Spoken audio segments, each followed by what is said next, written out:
If wealth emotion is about amplification, then emotion, wealth, or poverty is about direction. Emotion doesn't determine outcomes in a single dramatic moment.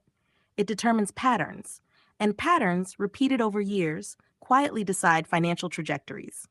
Think first about emotional regulation. A person who can tolerate mild discomfort, boredom, frustration, delayed reward, has access to behaviors that compound. Saving feels boring, learning feels slow, maintenance feels unrewarding. But these actions only require one emotional skill: the ability to sit with, "this isn't exciting right now," without needing immediate relief. That single capacity, repeated thousands of times, tilts a life toward stability and eventually toward wealth. On the other side, someone who is emotionally driven to escape discomfort will unconsciously select financial behaviors that promise short-term relief. Impulse spending, avoidance of paperwork, postponing difficult decisions, chasing excitement rather than durability. None of these are catastrophic in isolation, but emotionally, they form a gravity well. Over time, money leaks away not because of ignorance, but because emotions are constantly demanding to be soothed. So here, emotion is not reacting to wealth, it is pre-shaping it. Now consider identity-based emotion. People act in alignment with who they believe they are. Someone who emotionally identifies as bad with money will unconsciously seek evidence to confirm it. Missed payments become proof. Financial confusion becomes a fixed trait rather than a solvable problem. This emotional self-concept narrows the range of actions the person even considers. Wealth never gets a chance, not because it's unattainable, but because the emotional narrative rejects it in advance. Conversely, people who emotionally identify as capable of learning or slow but steady often outperform more talented peers. They don't need confidence, they need emotional permission to improve gradually. Over time, this identity invites wealth not through brilliance, but through persistence.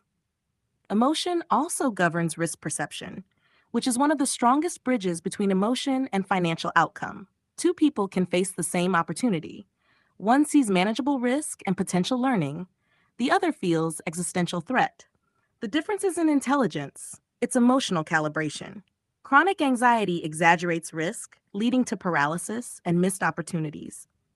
Chronic overconfidence minimizes risk, leading to reckless exposure and eventual collapse. Both emotional distortions shape wealth outcomes long before any spreadsheet is opened.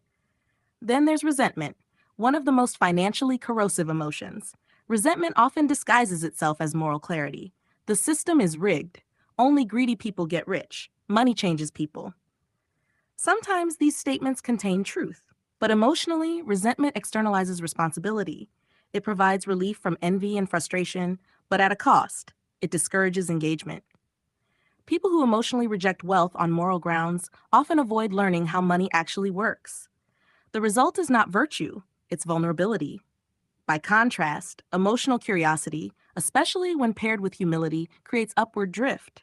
Curiosity asks, why does this work the way it does? What don't I understand yet? That emotional stance doesn't guarantee wealth, but it dramatically increases the odds of avoiding poverty. And finally, there is the role of shame. Shame freezes financial progress more reliably than ignorance ever could. People in financial trouble often know roughly what they should do. What stops them is the emotional weight of looking at the numbers. Shame narrows attention. It delays action. It creates secrecy.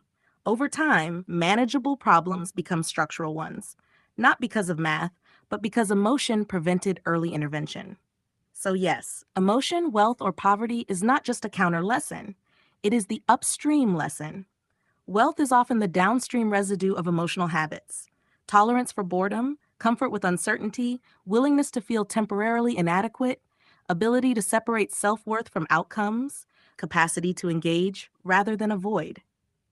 None of these feel like financial skills, yet they quietly decide financial lives. If wealth influences emotion by magnifying what exists, then emotion influences wealth by deciding what behaviors repeat. And that's the deeper takeaway. Finance is not primarily a technical domain. It is an emotional one that happens to use numbers. Understanding that doesn't just make finance more approachable, it makes it honest.